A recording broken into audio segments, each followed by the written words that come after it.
Vice President J.D. Vance gets cut off and the government is still shut down. I'm Haley Hoffmeister and welcome to a news show. George Stephanopoulos abruptly cut off Vice President J.D. Vance during a live interview on Sunday.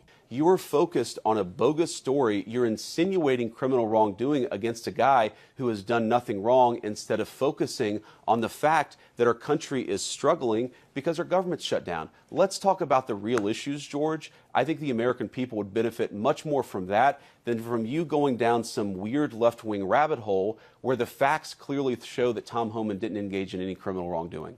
It's not a weird left-wing rabbit hole. I didn't insinuate anything. I asked you whether Tom Homan accepted $50,000, as was heard on an audio tape recorded by the FBI in September 2024, and you did not answer the question. Thank you for your time this morning.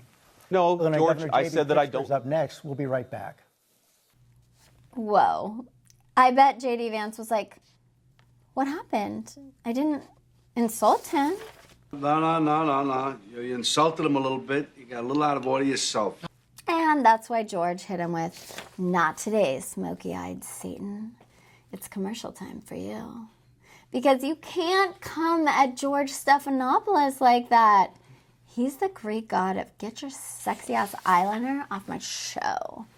Also, side note, I love the way his name sounds, George Stephanopoulos. I'm going to start using his name as a compliment. Like when my friends do something cool, I'll be like, that was so Stephanopoulos of you. And they'll be like, stop trying to make Stephanopoulos happen. And I'll go, that's what George would say. In other news, Donald Trump has laid off the Department of Special Education, which makes sense because Trump loves Jesus. And in 2 Corinthians 13:12, Jesus is like, fuck them kids with disabilities. But that's the King James Version. Politico has reported that thousands of private messages from young Republican leaders have leaked, giving an unfiltered look at how a new generation of young Republicans talk when they think no one is listening. The messages were filled with racism, bigotry, and violence. The GOP said they were deeply offensive, then promoted everyone who sent them. When you're on brand, you're on brand. The government shutdown has entered its third week, and you know what that means. The Department of Labor is taking a break from labor. It must be nice. In a related story, some government websites have a message on the front page blaming the radical left Democrats for the shutdown. Seriously, go to USDA.gov and see for yourself. They wrote that, when a simple We'll be right back. would have sufficed.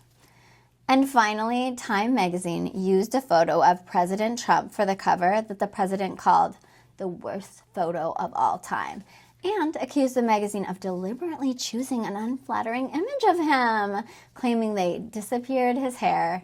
Sweetie, that photo doesn't make you look bald. Your sneaky little comb-over makes you look bald. Also, they did you a favor. They didn't disappear your hair. They located it. But seriously, why is the president focused on this? Instead of focusing on the fact that our country is struggling because our government's shut down. Well, we're covering that in this week's segment, Our President is an 8th Grade Girly Pop. Oh!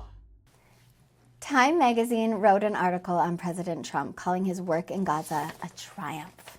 But instead of being excited that anyone wrote anything good about him, he took to Truth Social to complain like a 13-year-old girly pop. Just on Snapchat at 1:36 a.m. on a Monday night, this post screams insecure popular girl. Bring up the photo in the post. Okay, he definitely did not consent to that picture. That's a rough one. But to be fair to all the girlies, he's not really a consent guy.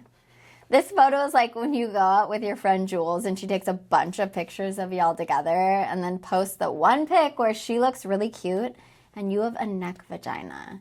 And you're like, wait, there were so many pictures where my head didn't look like a balloon that's stuffed into a shirt.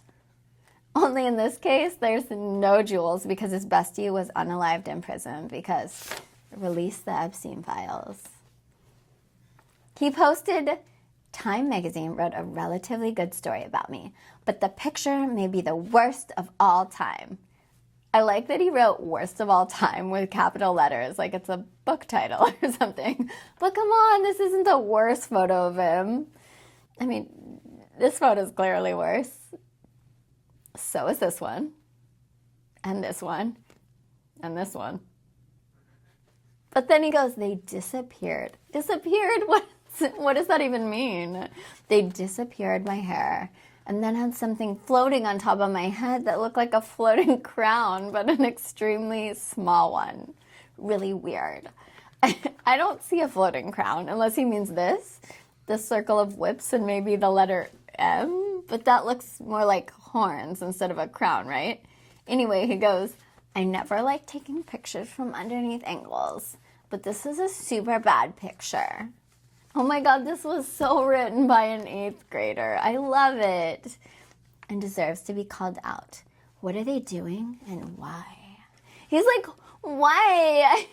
I bet he's still looking at it. To be fair, when you're in 8th grade, you don't know yet that if there's a bad picture of you, you don't draw attention to it. Time magazine just nagging our 13-year-old president, writing a flattering piece, and then using a picture they know will invalidate the whole article in his eyes. Oh! Thanks for watching. Make sure to like and subscribe. I'm Haley Hoffmeister, and now we leave you with today's mic drop moment. And I will provide my advice to the Title X commander that Oregon National Guard men and women they serve two purposes. One, to defend America, and two, to protect Oregonians. And so by serving this mission, they will be protecting any protesters at the ICE facility. We going? Some of these papers feel like they're glued together. Am I crazy? Yeah, probably. But also, I like to imagine that you just glued some of them together. Just to fuck with us. Just so they can't separate them.